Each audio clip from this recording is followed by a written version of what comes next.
Yo, better on the mic, it's the Croydon FC, the round table where the real heads be. Talking NFL, the game we adore, from the touchdowns to the legends and so much more. That booking guy, he's got the stats on lock, dropping knowledge on the field, watching every block. Back and bleeding green, cheering loud and proud. In the sea of cheese, heads standing out the crowd. I can't hear with the looks and the smarts, breaking down the plays and he does it with heart. Then the Stout, solid like the line. His takes are heavy, his vision's divine. Week by week we break the game down, from every big play to every new clown. Offense, defense, we cover it all, from the springtime drafts to the winner's last call. Not just a podcast, it's a fan's lifeline, connecting every moment from the vines to the side. Good morning, gentlemen. Week 11, Crew NFC Roundtable. How we doing, guys? I'm here. We're doing good, man. Got a special announcement today. Want to wish my son Andrew a happy 13th birthday. Got a teenager again. Yeah, right. Like there's not enough of you running around. Yeah, I know. It's a good thing he takes after his mom. Oh, there's a plus to everything. Happy birthday. Yeah. 13, that's a awkward age to say the least. I feel bad for you, Mike. I don't envy you at all. Have fun. So we have a weird week here in the Crew NFC Roundtable. We got a hate week going on, gentlemen. We got a certain franchise. Every week. Well, Isn't that every week? Other, but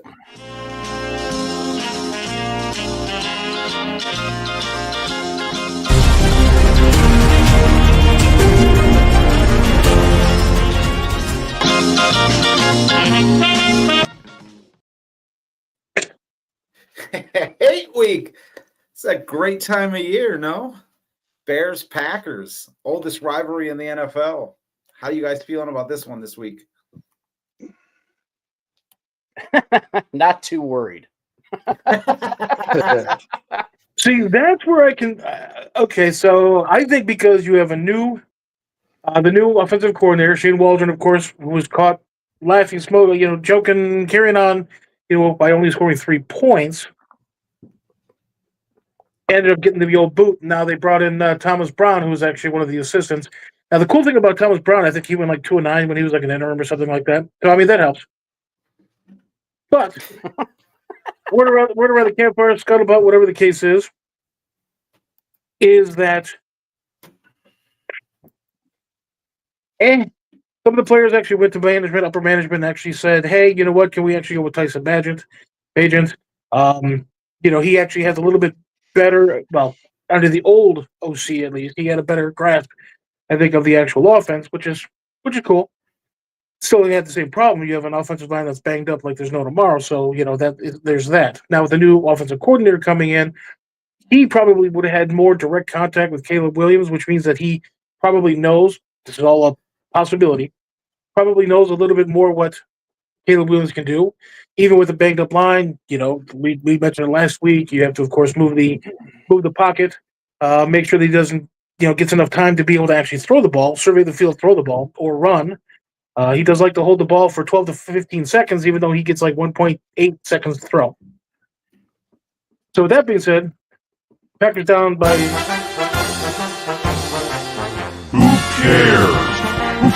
cares? Packers are probably going to lose by at least 3 touchdowns. Rock in with the quickness there. Well done. But, you're lucky I'm on my phone, not the computer. So the rumors are that Badgen's dad was actually leaking that fake news floating around. That's chick stuff. That's crazy. That actually would be a kind of a negative, but I mean, you really can't necessarily. Well, if it was his dad solely, if Bajan actually said, "Hey, pops, do this," then then you're starting to play like a Packer.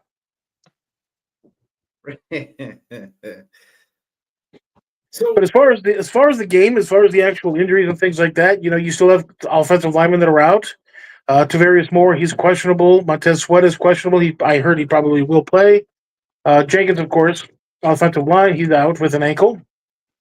It looks like, unfortunately, Packers are pretty healthy. Yeah. So if the Bears have a chance to actually get to the quarterback a little bit, I think they might have some success. I think their special teams and defense will probably be the ones who would probably end up scoring. You might get a couple field goals if you're lucky out of the offense, but it depends. They might want to show the new guy who's what and what's what, and they might actually do some actual scoring offense. With that being said, if the Bears were to lose, I mean, it wouldn't necessarily be an overt shocker with the stuff that's going on right now. Brian, Yo. what are your thoughts on this one? I mean, Packers should win this game pretty handily. However, it's interdivision rivalry. It's Bears Packers. This is a game that the fans, I think, are more excited for than the players usually are. Does the history matter here? Does the fact that the Packers pretty much own every little inch of Chicago, or new team, new season?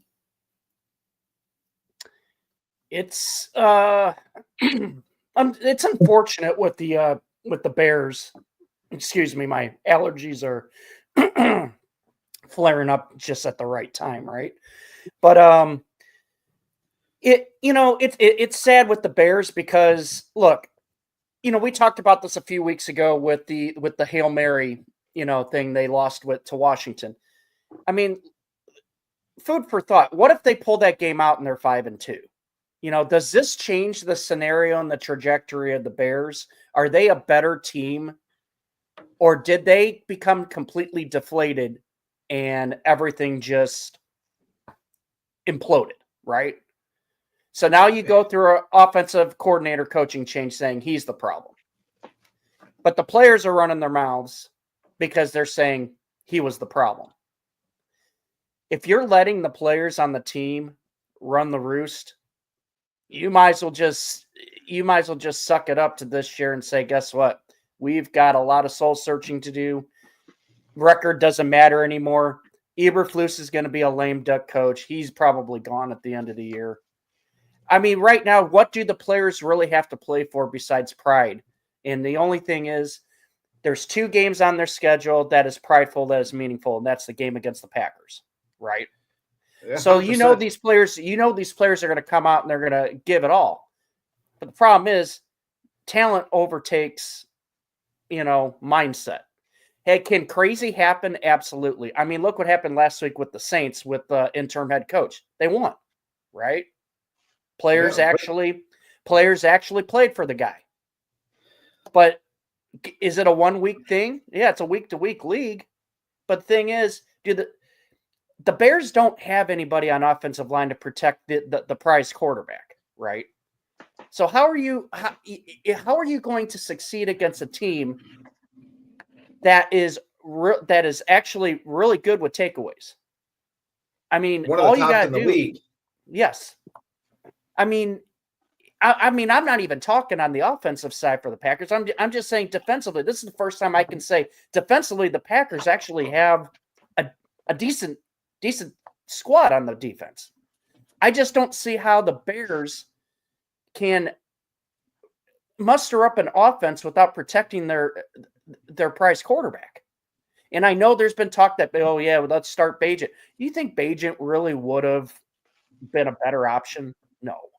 Come on. Well, so you go ahead, Andy. Go ahead. I was going to say his overall grasp for the offense, I think, and because of his success actually in the somewhat recent past, I think probably would have actually ended up, having DJ Moore and everybody else just kind of being a little bit more proactive as far as trying to get to the ball.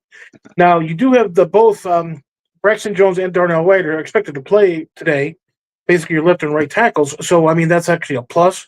With Tevin Jenkins of course being out, still he's your interior, your guard, and he's a nasty player. He really is.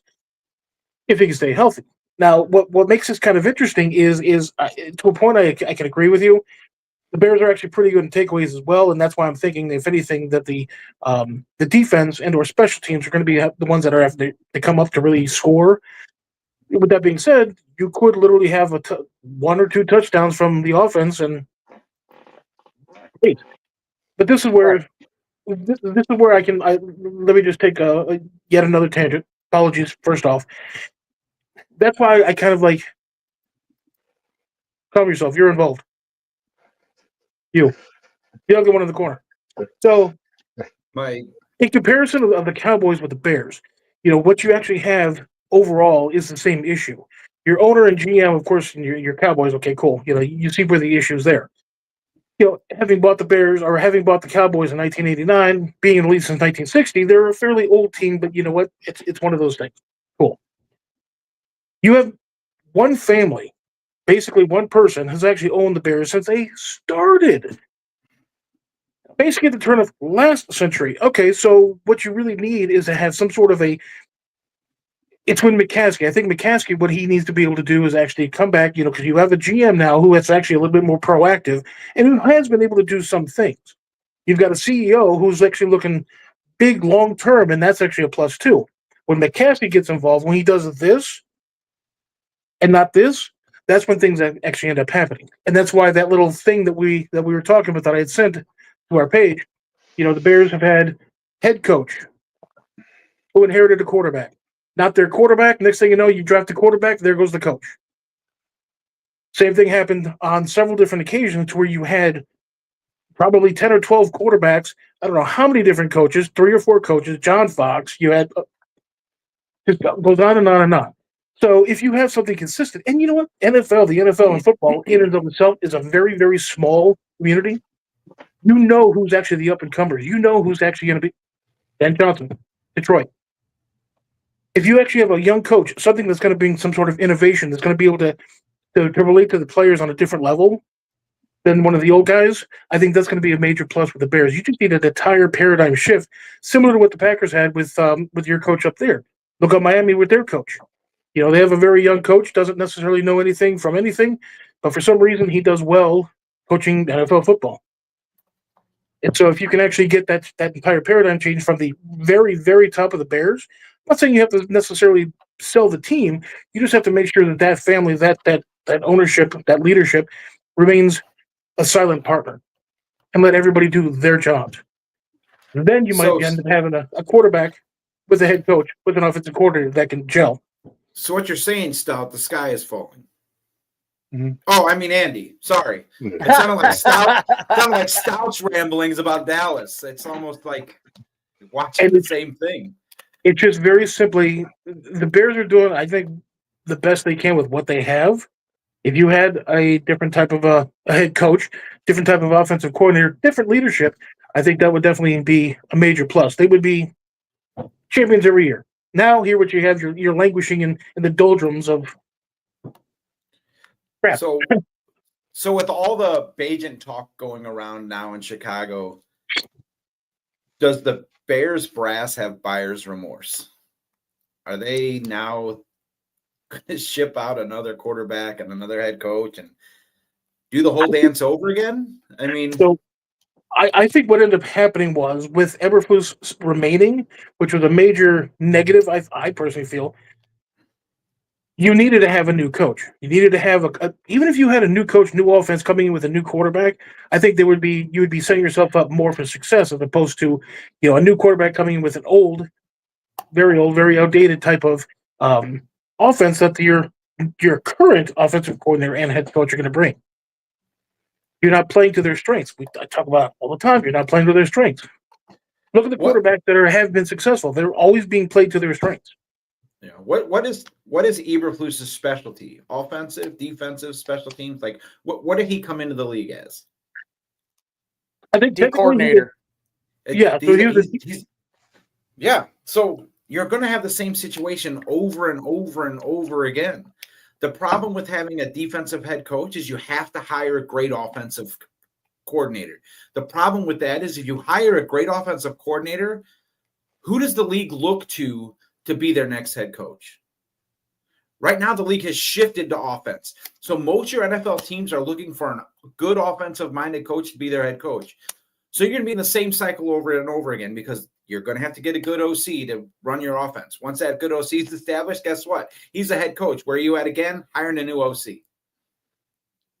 It's the way the league is turned now. Now it's all offensive-minded. You could always even bring in Ben Johnson, for example, as your offensive coordinator, interim head coach, or head coach in waiting, whatever the case is. I think you should probably end up, eliminating the problem. Because, of course, if you have a defensive-minded coach, cool. However, you need to have that offensive line or that offensive head coach in order to be able to actually, congeal with your offensive coordinator to be able to score points. You could have a greatest defense in the history of ever, like the 85 Bears. But if you can't score any points, cool. You need to score the points. You're 100% right, but the league has shifted to offense. Unfortunately for Chicago, they don't accept that. Chicago's not okay with being an offensive team. The fan base, the leadership, they don't want that. They don't want to put up 40 points a game and win games that way. They want to put up the 24 points and hold your offense to 22 points. They don't care as long as they win. The league's not built that way anymore. The monsters of the Midway, that doesn't exist anymore. The Tampa 2 doesn't exist anymore. The Purple People Eaters doesn't exist anymore. You need an offense. You need that team that can put the points on the board. And unfortunately for Chicago, unfortunately for teams like, I don't know, a certain team in the South that can't put points on the board and their defense can't keep the offense from scoring, it is what it is. But anyway, you gotta, yeah, that's what I was talking about. You got to have an offensive coach. You got to have an offensive-minded team now. It's the way it is. So naturally, I picked the Bears to win. Not overly confident because they're my number one. They're my one finger pick. If they win, that'd be spectacular. If they lose, maybe that's just the showing Eberflus in the door. If it makes you feel better, Andy, Tampa's rooting for you. How does that make me feel? That actually gives me gas. I mean, we need a Bears win. The Bucs need help. The Bears can actually help the Bucs out and just knock Green Bay down a peg. So I have a question. Is this really the Bears' first conference game and we're in week 11? How is that possible? Yeah, all the rest of the conference games now. It was them and Pittsburgh they were the two teams that didn't play a single division foe until this week. That's insane. And you remember me saying, if they were going to actually make any sort of moves, it had to be early in the year because when the actual games start hitting, the Bears are either going to be, 12-2 or 0-12. So, and with all the influx, I'm leaning towards that other. Who do the Bears next games are? Who are they facing? Doesn't matter. I want you to look at that schedule, and I want you to tell me where the wins come from. Here, I'll bring it up. Well, actually, after this victory this week. Oh, here we go. You got the Lions twice. Then the Vikings come here, so that'll be an easy victory. We go to Detroit, which will be a little bit harder victory. That probably will be less than a touchdown. I believe it goes Minnesota, Detroit, Green Bay, Detroit, Minnesota, right? No, it goes. That's okay. So obviously they play the Packers today. They get the Vikings at home next week. Which the Bears? I mean, come on, it's the Vikings, right? Let's just be real. I mean, are they good? Yes. Are they that good? No. The Lions on Thanksgiving, that might be embarrassing. Then they go to the 49ers. Then they go to the Vikings again. Then the Lions come to Chicago. Then the Seahawks come to Chicago, and then they end the year in Green Bay. So I don't see the Bears losing the rest of the year. Yeah. No, you got maybe one win, dude. Maybe. And that's when you're at home against the Vikings. Sorry. And Green Bay. It happened. And Detroit. Now, like you said, it's all going to depend on how the offense is going to be with a new offensive coordinator. We'll actually see that today. Hey, we're going to keep it simple, stupid. Very simple. And he might end up doing what, that old playground type of football that's going to be effective for him. Because he did a lot of improvisation in college and things like that. You know what? Come back to the ball, this, that, the other. You might be able to do something with your offense. Is that going to be a long-term fix? Oh, no. No, not at all. But in the interim, even if you pull out this game right here, that'd be a major, major plus. And going forward, see, that's where it gets weird too. Because if he beats the Packers today, Eberflus might end up being safe, and that's unacceptable. Maybe I'm just being too negative on him, but it's just one of those things where you really need to bring in a new offensive-minded yes. head I don't coach. think you're being negative enough, Andy, is what I think. Sitting over here, I don't think you're being negative enough. You certainly tried. I'm going to have to get the beeper out. There are a couple other games in the North, right? I mean, we did touch on this one a little bit. We all think Green Bay's going to win, including Andy. And I honestly feel like Andy's rooting for Green Bay at this point. And that's what I'm hearing in his voice. That's never going to be the case. That's honestly what's going on today. I'm giving you a scenario.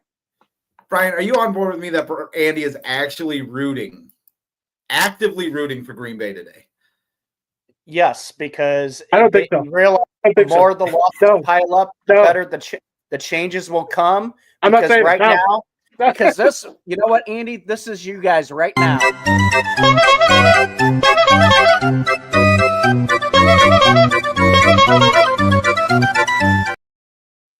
Had that in the old back pocket, huh? Not just a bunch of cheese. No, it's you gotta want the Packers to win if you're a Bears fan. You gotta get this season over with quickly. Faster Eberflus is out of there. I think the better your situation becomes. And I'm not usually one to call for someone's job, Todd Bowles, but it does happen. And you do need to make changes and make advancements with your team. And I think that's the only way the Bears can go forward after this season is to move on from their head coach. But what other games do we have in the North? Jags at the Lions. Do we really need to talk about it? Hey, I mean, it's a game, I guess. We were wrong, though. We said Minnesota would destroy them. They kind of held close for a while with Minnesota. Do you think they can do the same thing with Detroit? I think after the way Detroit won last week against Houston with Goff throwing the 5 picks and still somehow winning a ball game, I don't think you bet against the Lions this week. I think the Lions are going to come back and get right. Good. What's funny about that is good teams find a way to win. Bad teams find a way not to win. That's 100% what's happening for Detroit. They're just finding a way to do it. Against all odds, they're finding a way to win.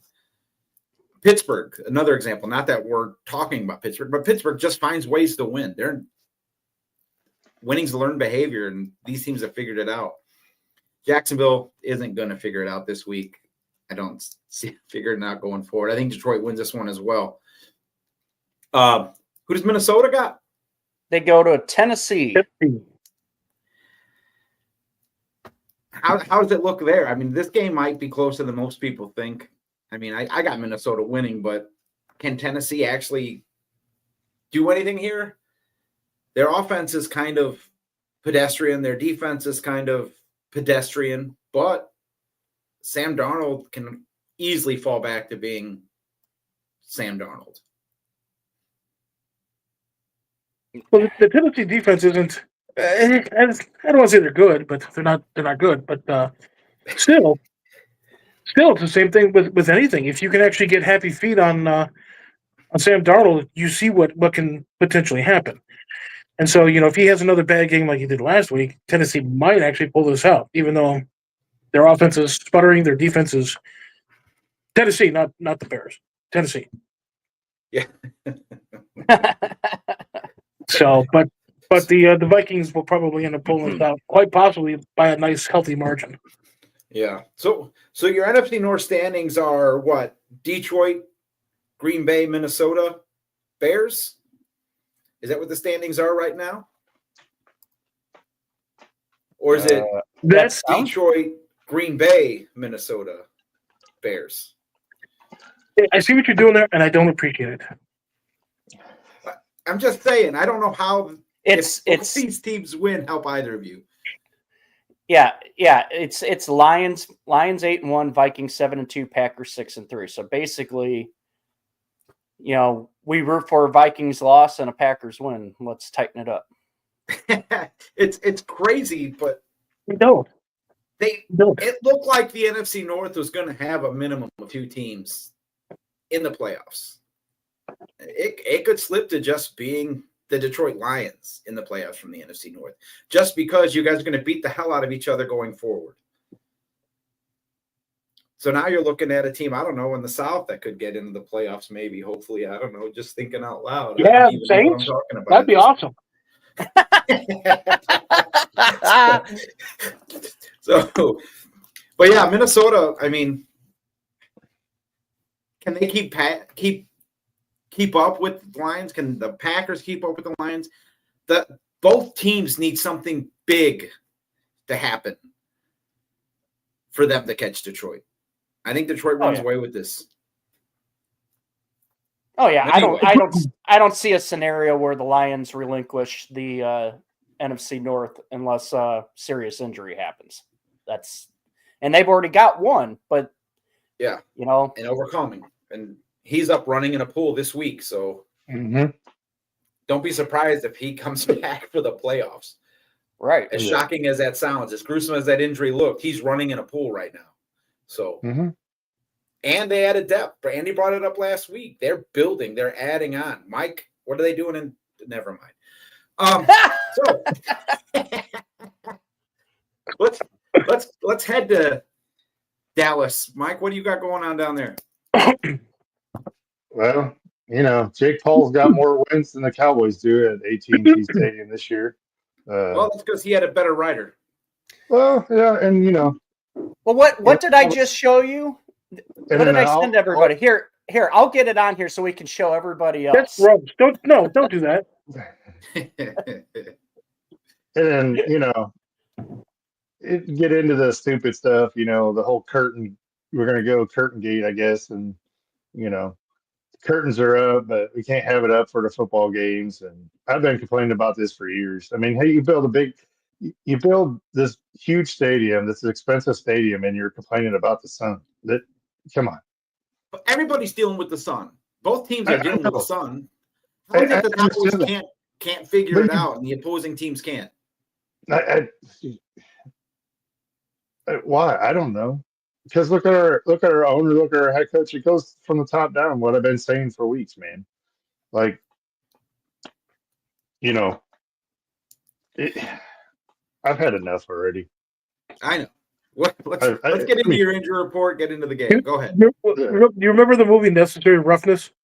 When they were practicing and the guy got the football stuck in his face mask? Yeah. All you need is a more accurate quarterback. That could have been a touchdown. Could have. What's funny is Andy's always pulling these old football movie references, and we're the only ones old enough to get them. Yeah. I'm a public historian. That's why I know he's talking to us, only us. Like, remember when Kathy Ireland was a kicker? Yeah. That was great. Anyway, what do you got going in Dallas? The injury report, basically, Zach Martin's unquestionable. So it looks like he's going to play, though. You got Jordan Lewis, our corner, he's out. And then Bland is still out for whatever some teams the week said he's out. Of course, Cooper Rush will probably be starting again. For the Texans, it's looking like they got I'm not even going to try to pronounce that, but Will Anderson Jr. is out. And their offensive tackle, Blake Fisher, is out. I don't think it's going to make a big difference. I'm hoping Parsons makes it back this week. Who's running the ball in Dallas? According to everybody, Rico Dowell is our starting running back. If anybody heard him, anybody? How the mighty have fallen. Anybody? Yeah, I mean Bueller. All right, I've got that. Send All it. right. For the people at home. Right. Yeah, here we go. Now notice that's Major League Baseball. That is the NHL. That is the NFL. Yeah. Yeah, we get it. I've been getting it for years now. No. Yeah, that's a no. I've been getting it for years now. I've been telling you guys we don't win at home. I don't know why. I mean, You do know why. It's cursed ever since No. Eli Manning. We're cursed. It's not a football stadium. It's a damn vacation resort. Yeah, I know. He just built revenue. That's all he did. He was like, I'm going to build a stadium that every step you take, you owe me more money.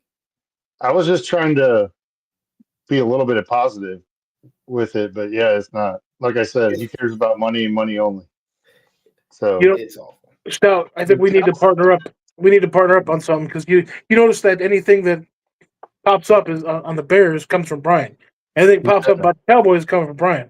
That came from Brian. Okay, I was going to say that's all Brian. It's not me. It's all Brian. Usually we have somebody else that gets in our chat and posts stuff because he can't, not talk about the Cowboys for some reason. But honest to God, if this was Major League Baseball, the Cowboys would be the Yankees. They'd be undefeated. They'd run the show because they have all this revenue coming in and they can buy the most free agents. Unfortunately, we don't. Because it's a salary cap. Oh, we went all in. How'd that work out you for the guys Yankees? did go all in. You got Dalvin Cook. Yeah, I know. I don't know how much more all in you want him to be. I don't know. We could have got, a certain running back that's in Baltimore that was a free agent. I mean, what's funny is Dallas's backup quarterback is their whole game plan. Cooper Rush. They're just going to hand the ball off. So what's his name? Rico Dow. Suave. It doesn't matter what his name is. I know. I mean, You're talking about my old jokes. That's from it's bad in Dallas. It is so bad in Dallas. Looking at the Cowboys makes me feel good that Todd Bowles is a head coach in the NFL. Well, and this is my other thing. They're 3-6, and you would think even with that record, we would, maybe top 5 draft pick. Right now, we're sitting at 11th. That's how bad. How can we can't even be good at being bad, dude? Come on, seriously, come on. This is getting old. It's starting to be comical and stuff. But like I said in the beginning of the year, I wasn't. I knew this stuff was coming. It happens all the time. Everybody goes, "Well, we need a new coach." What is McCarthy going to do? What is the new coach going to do? It's going to be the same cycle because he's not going to bring in a. Well, here's the thing: he's not going to bring in a coach that is going to have a spine that's going to stand up to him because he's not going to hire him. So what you're saying is.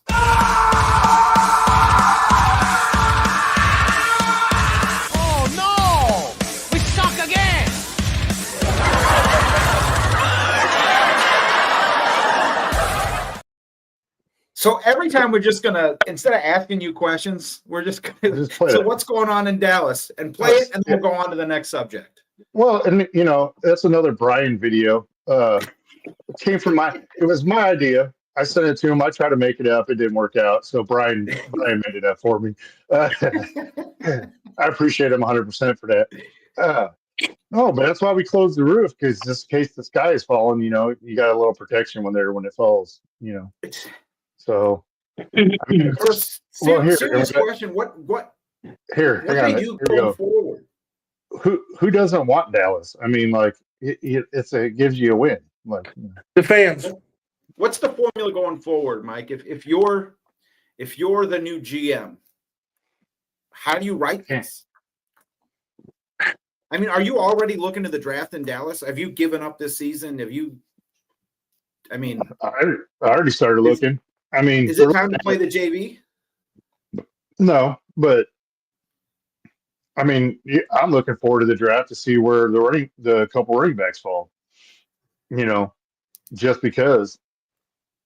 And if realistically, I was GM, I'd tell Jerry Jones to go shut up and go in his little corner, and but since he's the GM and the owner, ain't nothing going to change, man. as much as I root for the players to win, this is ridiculous. Like when they're fighting on the sidelines, arguing with each other. I mean, when your starting quarterback sits on the sidelines and you can lip read, "We suck." That's all you need to know. Who are you talking about? Yeah. So what you're saying is you're Chicago and Chicago's Dallas, and it's like we could just change the script every week and it's still the same. Basically, the only difference with us is that we didn't like draft a quarterback and then fire the coach and then get a new coach. We just had instead you didn't build your offensive line around a pretty damn good quarterback in Tony Romo, and then you get rid of Tony Romo. You kind of force him out the door, and you bring in, I don't know, Dak Prescott with an offensive line. Mm-hmm. Yep.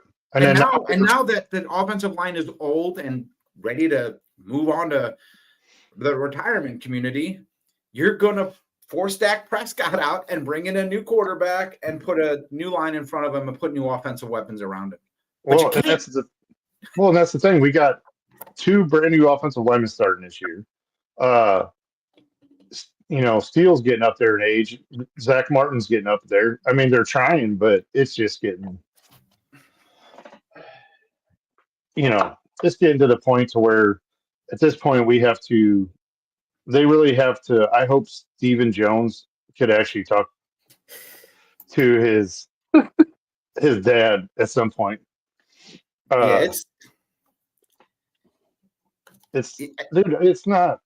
I mean, we joke about the sky's falling and everything and whatever, but yeah, it's not looking good. And when you got Micah Parsons with his podcast talking about certain things, it's like,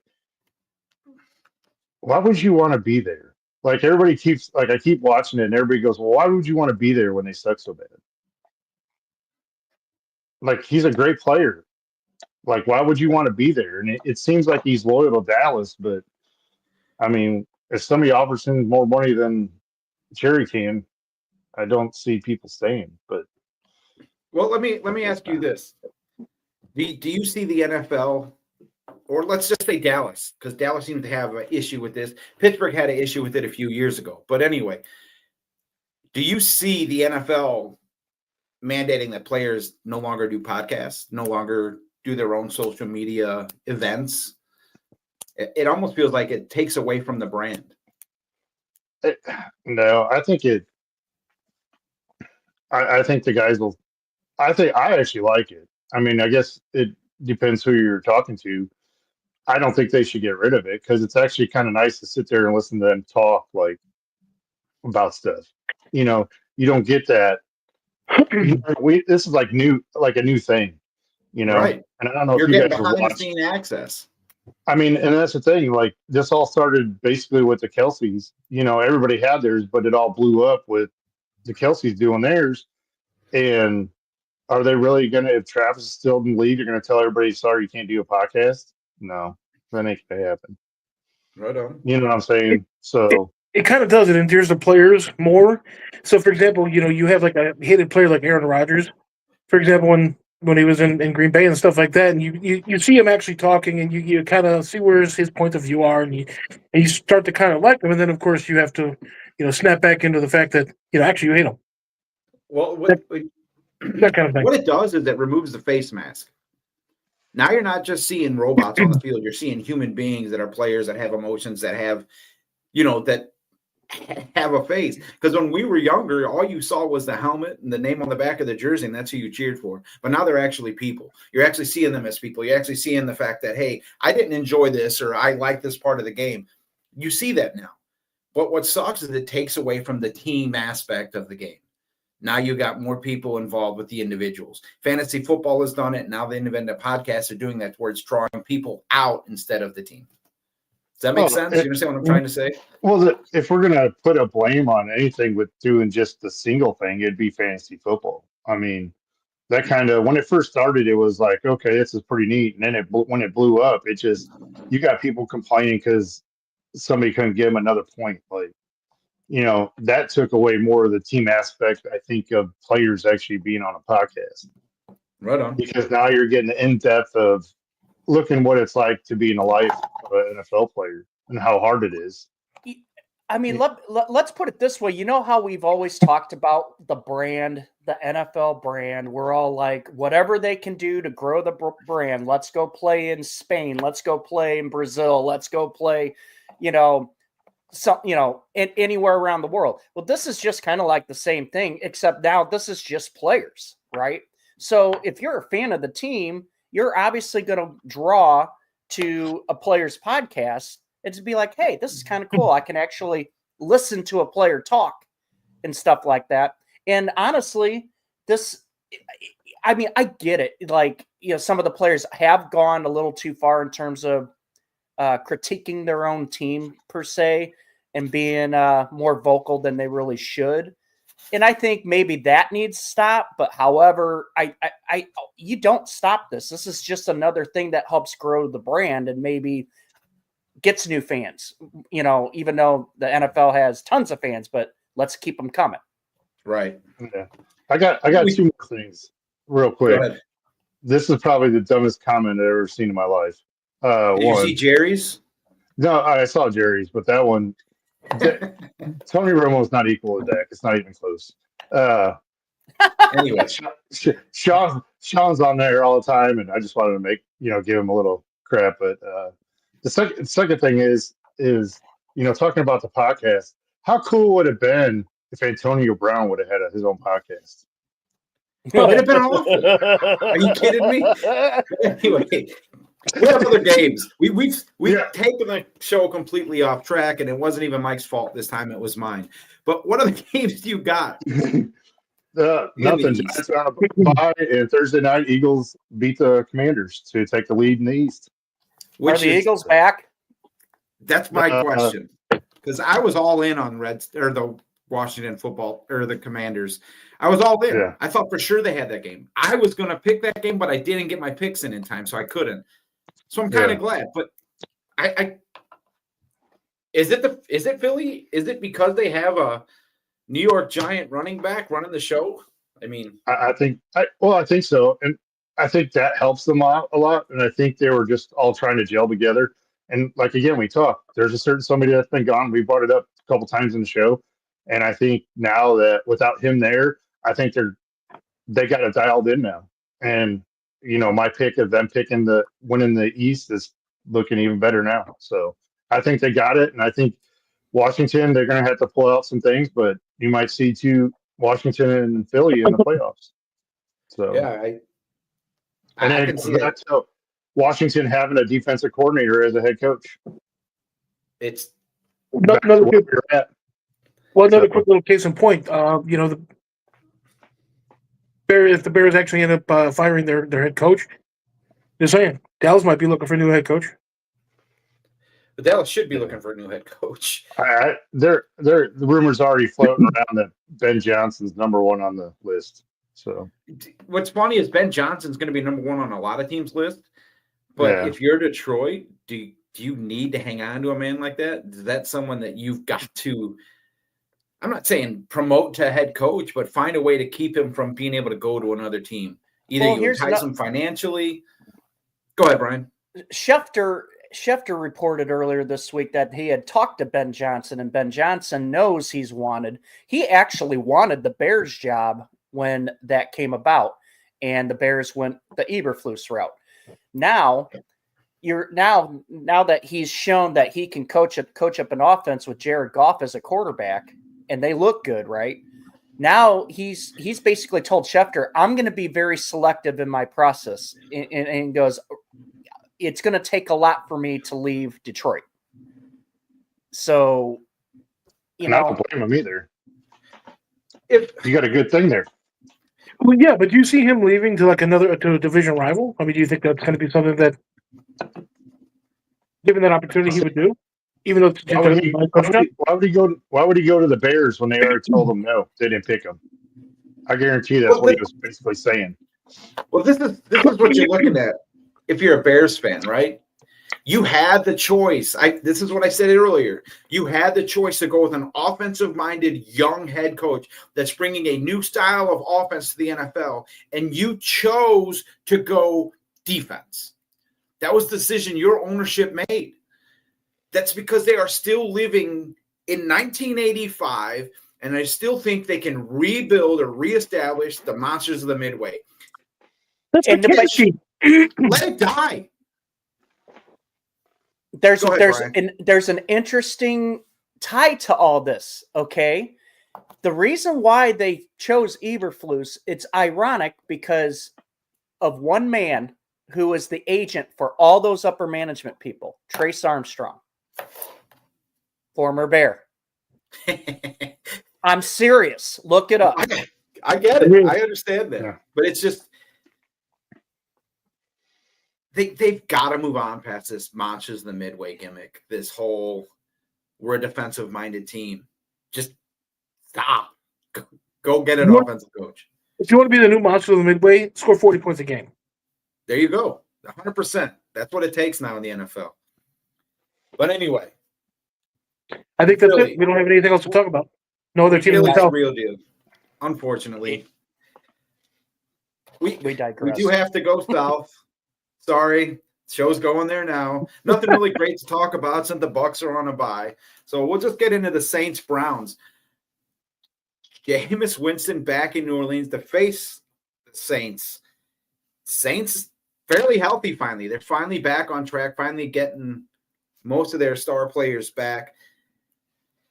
The only person listed as out is there's two. There's Williams out with the groin and Patrick, the guard, out with an ankle injury, but everyone else is healthy, back in the fold.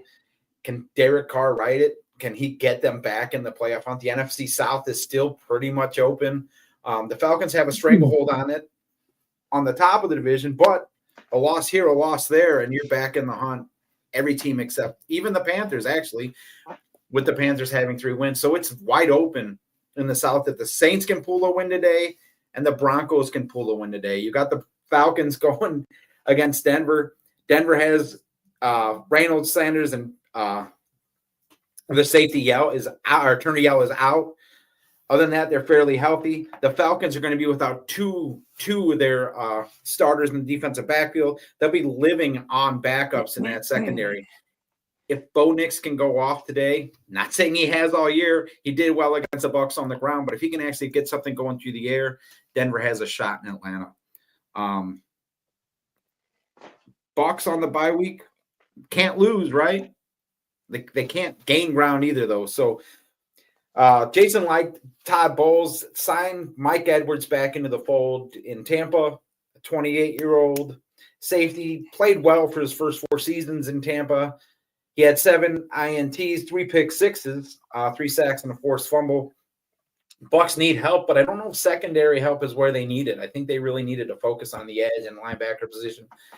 I don't think the Mike Edwards signing is as big as everyone's making it out to be, but it will allow Todd Bowles to actually maybe make some changes defensively and put Antoine Winfield Jr. in a position where he can make plays instead of having to cover deficiencies in defense.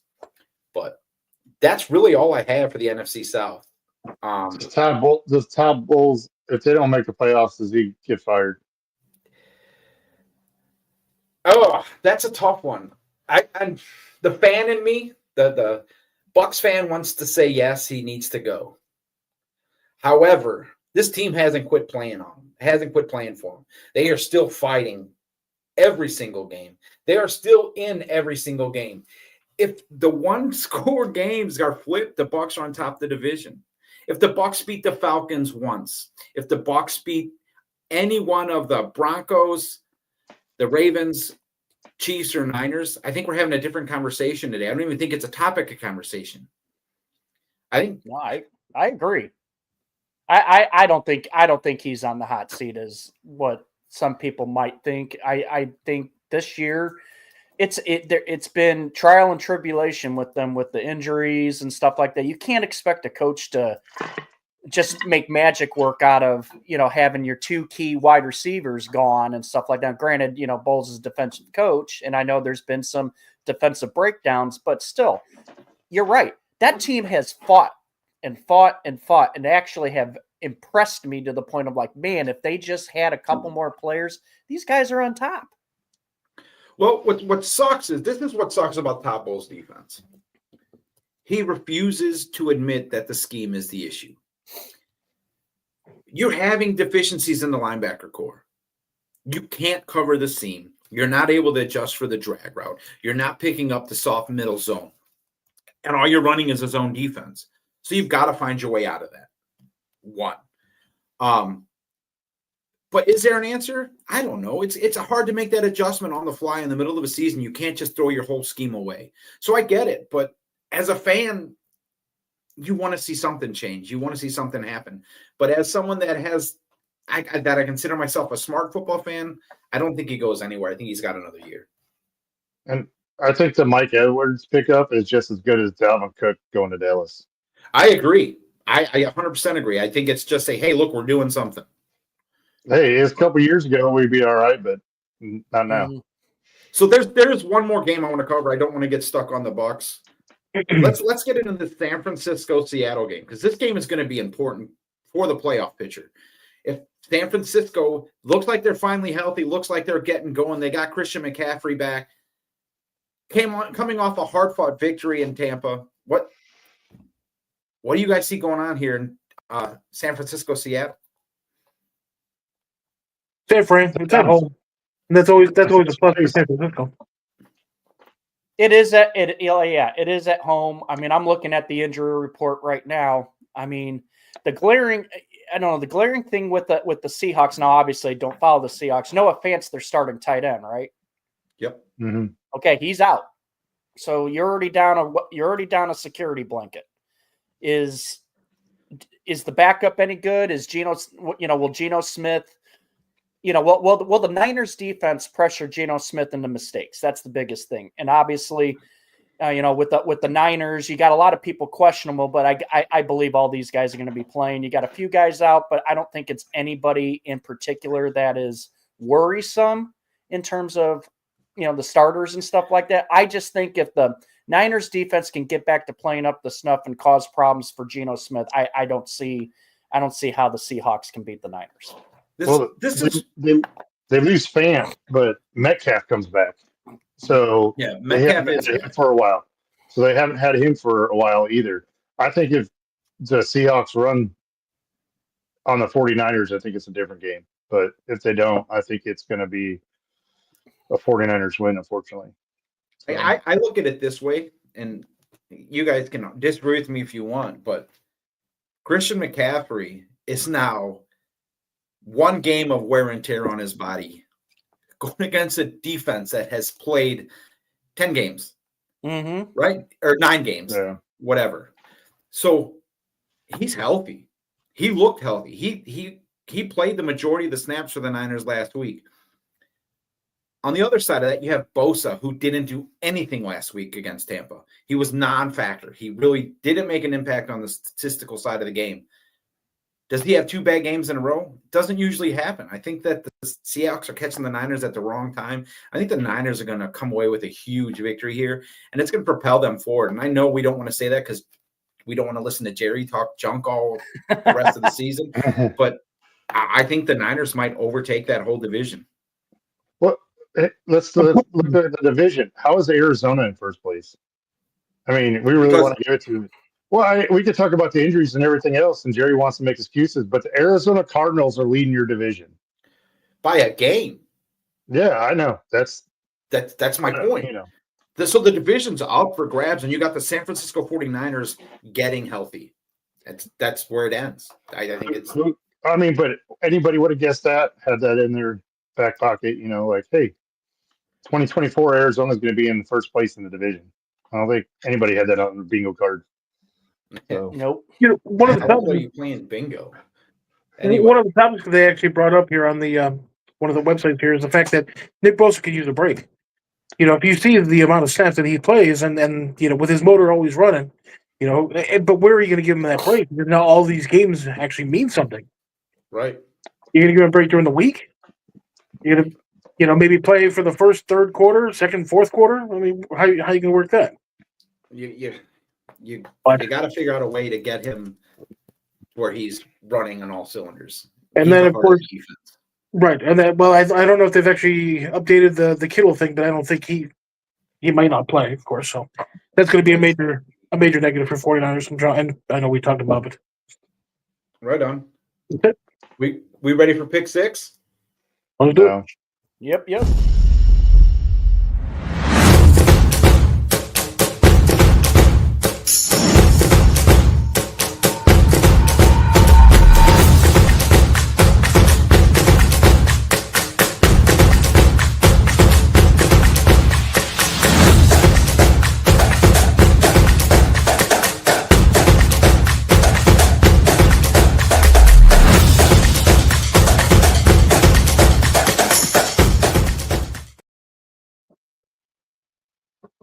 That is long. I thought we were going to change that. I tried to twice. It just doesn't work. I tried making a Romo throw in a pick six, but it just doesn't work. Brian, since you weren't here last week, you want to lead us off? Sure. So my pick goes like this. At number 6, I'm taking the Lions. My 5 is the Texans. My 4 is the Dolphins. My 3 is the Niners. My 2 is the Packers, and my 1 is the Vikings. Where's your confidence at? I thought you were going to be number 6 Packer.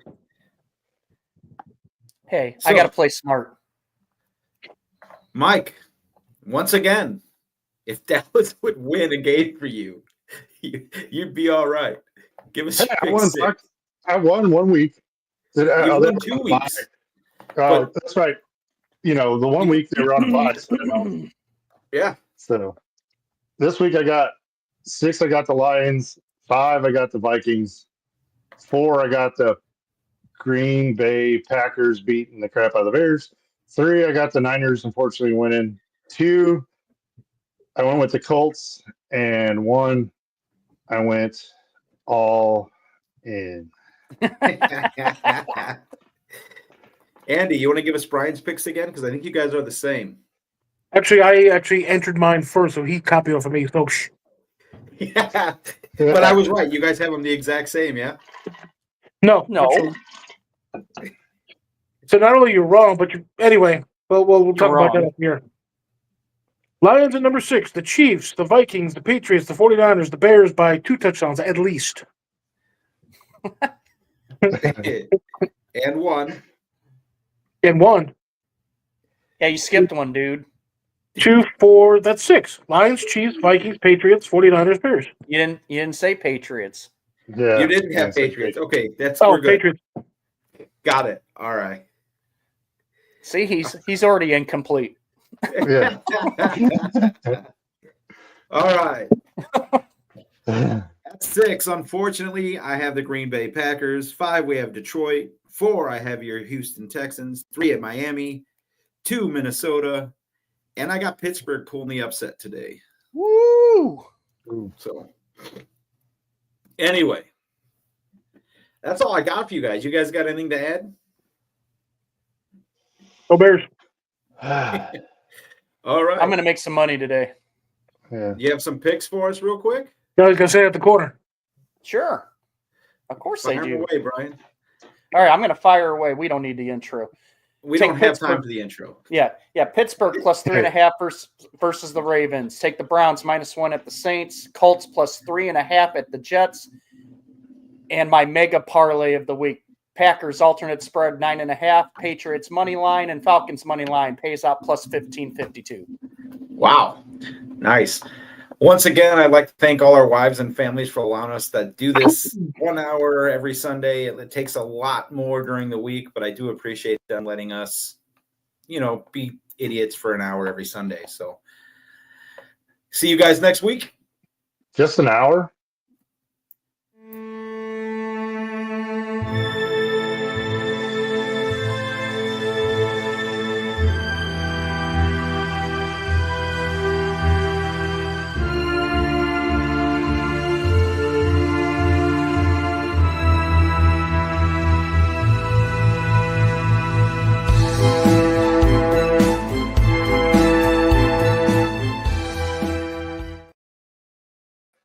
Yeah, just again, wish my son a happy 13th birthday. And Mike is wrong. We're idiots more than 1 hour a week, but our wives and families put up with it. So you guys have a good one.